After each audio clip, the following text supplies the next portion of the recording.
السلام علیکم ورحمۃ اللہ وبرکاتہ۔ روزہ اللہ تبارک و تعالیٰ کے محبوب ترین اعمال میں سے ہے۔ اللہ تعالیٰ ارشاد فرماتا ہے کہ روزہ میرے لیے ہے اور میں اس کی جزا دیتا ہوں۔ تفسیر نعیمی میں ہے کہ روزہ رکھو، روزہ دار بذات خود اللہ تبارک و تعالیٰ کو پا لیتا ہے، اس لیے روزے سے بہت جلد قلب کی صفائی حاصل ہوتی ہے اور یہ روح کی غذا ہے۔ صحابہ کرام علیہم الرضوان صحرائے عرب کے تپتے ہوئے ریگزاروں کی سخت گرمیوں میں بھی روزے کی لذت حاصل کرتے تھے۔ اسی طرح صحابیات بھی کثرت سے روزے رکھا کرتی تھی، اور ہمارے بزرگان دین مرد حضرات اور خواتین کا بھی روزہ رکھنے کا معمول رہا۔ روزے میں بے شمار دنیاوی اور دینی حکمتیں بھی ہیں، اور اس کا اجر و ثواب بھی کثیر ہے۔ اللہ تبارک و تعالیٰ نے مسلمانوں پر سال میں 1 مہینہ رمضان کے روزے فرض کیے۔ اللہ تعالیٰ قرآن مجید میں ارشاد فرماتا ہے کہ شہر رمضان الذی انزل فیہ القرآن ھدی للناس وبینات من الھدی والفرقان فمن شہد منکم الشہر فلیصم۔ رمضان کا مہینہ جس میں قرآن اترا، لوگوں کے لیے ہدایت اور رہنمائی اور فیصلے کی روشن باتیں، تو تم میں جو کوئی یہ مہینہ پائے ضرور اس کے روزے رکھے۔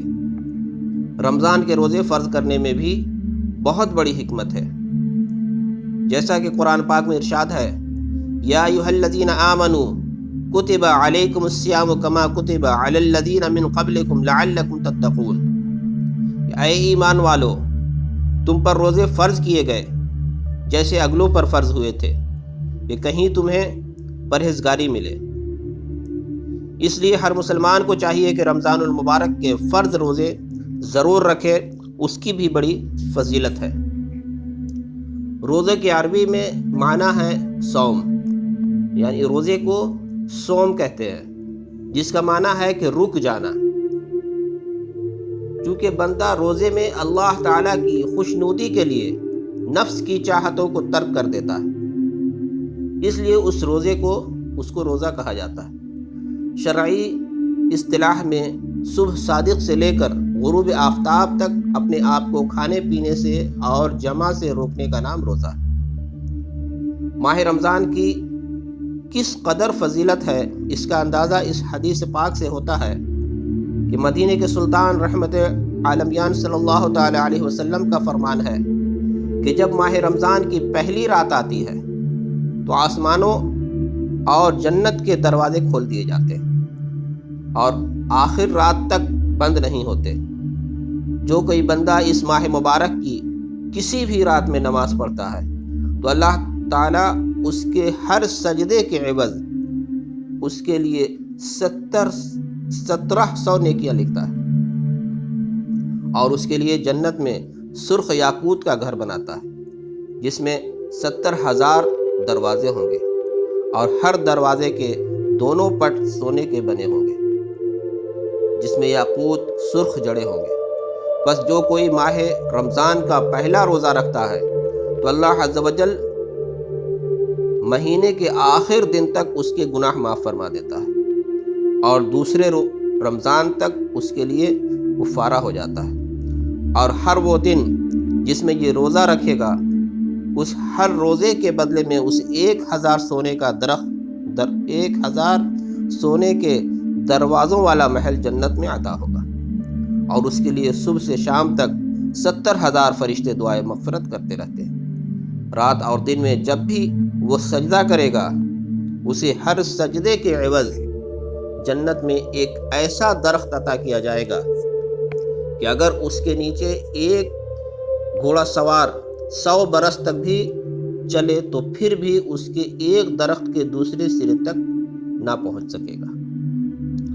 روح البیان میں ہے کہ رمضان میں ابلیس قید کر دیا جاتا ہے اور دوزخ کے دروازے بند کر دیے جاتے ہیں۔ اس لیے سرکار دو عالم صلی اللہ تعالی علیہ وسلم نے ارشاد فرمایا کہ اگر میری امت جان لیتی کہ رمضان کیا ہے تو تمنا کرتی کہ پورا سال رمضان ہی رہتا، اور ماہ رمضان میں روزے کی فضیلت کے ساتھ ساتھ دیگر عبادات کا بھی اجر و ثواب بڑھ جاتا ہے۔ جیسا کہ حضرت ابراہیم نخعی علیہ الرحمہ فرماتے ہیں کہ ماہ رمضان میں ایک دن کا روزہ رکھنا 1000 دن کے روزوں سے افضل ہے، اور ماہ رمضان میں ایک مرتبہ تسبیح کرنا یعنی سبحان اللہ کہنا اس ماہ کے علاوہ 1000 مرتبہ سبحان اللہ کہنے سے افضل ہے، اور ماہ رمضان میں ایک رکعت پڑھنا غیر رمضان کی 1000 رکعتوں سے افضل ہے۔ روزہ داروں کے لیے جنت کی بشارت ہے کہ اللہ تبارک و تعالیٰ ان کو ایسے مخصوص دروازے سے داخل جنت کرے گا، اس دروازے سے سوائے روزہ داروں کے اور کوئی داخل نہ ہوگا۔ حضرت سیدنا ابو سہیل حازم سے روایت ہے کہ ماہ نبوت، مہر رسالت، قاسم نعمت، شفیع امت صلی اللہ تعالی علیہ وسلم کا فرمان ہے کہ بے شک جنت میں ایک دروازہ ہے جس کو ریان کہا جاتا ہے، اور اسے قیامت کے دن روزہ دار داخل ہوں گے، ان کے علاوہ کوئی داخل نہ ہوگا۔ کہا جائے گا روزہ دار کہاں ہیں؟ بس یہ لوگ کھڑے ہوں گے، ان کے علاوہ کوئی اور اس دروازے سے داخل نہ ہوگا۔ جب یہ داخل ہو جائیں گے تو دروازہ بند کر دیا جائے گا۔ یہ صحیح بخاری کی حدیث ہے۔ اور روزہ اگر صحیح طریقے سے رکھا جائے تو اللہ تعالیٰ اس کے لیے جنت میں شاندار گھر تیار کروا دیتا ہے۔ سیدنا عمر فاروق رضی اللہ تعالیٰ عنہ سے مروی ہے کہ نبی کریم صلی اللہ تعالیٰ علیہ وسلم نے فرمایا کہ جس نے ماہ رمضان کا ایک روزہ بھی خاموشی اور سکون سے رکھا، اس کے لیے جنت میں ایک گھر سرخ یاقوت یا سبز زد کا بنایا جائے گا۔ اور روزہ دار جب روزے کی حالت میں ہوتا ہے تو اس کا ہر عمل عبادت میں شمار ہوتا ہے، جیسا کہ حضرت سیدنا عبد بن ابی اوفا رضی اللہ تعالیٰ عنہ سے روایت ہے کہ مدینے کے تاجدار صلی اللہ تعالیٰ علیہ وسلم نے فرمایا کہ روزہ دار کا سونا عبادت اور اس کی خاموشی تسبیح کرنا اور اس کی دعا قبول اور اس کا عمل مقبول ہوتا ہے۔ روزہ دار کو کھانے پینے سے روک دیتا ہے، اس کا تمام دن کھانے پینے سے رکے رہنے پر بھی عمدہ بشارت دی گئی ہے۔ حضرت سیدنا علی مرتضیٰ کرم اللہ تعالی وجہہ الکریم سے روایت ہے کہ رسول اللہ صلی اللہ تعالی علیہ وسلم نے فرمایا کہ جس کو روزے نے کھانے یا پینے سے روک دیا، جس کی اسے خواہش تھی، تو اللہ تعالیٰ اسے جنتی پھلوں میں سے کھلائے گا اور جنتی شراب سے سیراب کرے گا۔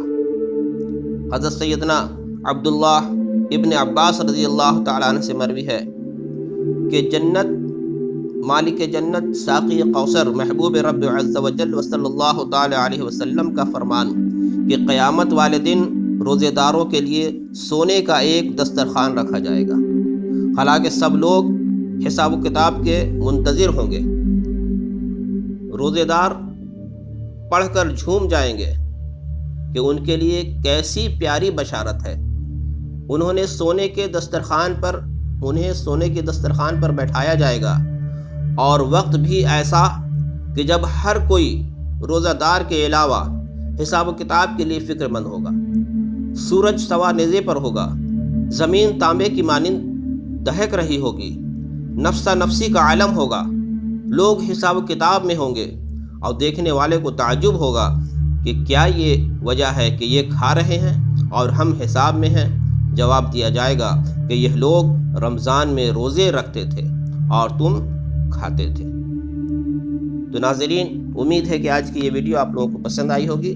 اگر اچھی لگی ہو تو اس ویڈیو کو لائک کریں اور زیادہ سے زیادہ لوگوں کو شیئر کریں، اور ہمارے چینل کو اگر آپ نے اب تک سبسکرائب نہیں کیا ہو تو سبسکرائب کریں اور بیل آئیکن کو ضرور دبائیں تاکہ آنے والی ویڈیو کی نوٹیفیکیشن آپ کو سب سے پہلے ملتی رہے۔ تو انشاءاللہ پھر ملتے ہیں، تب تک کے لیے اللہ حافظ۔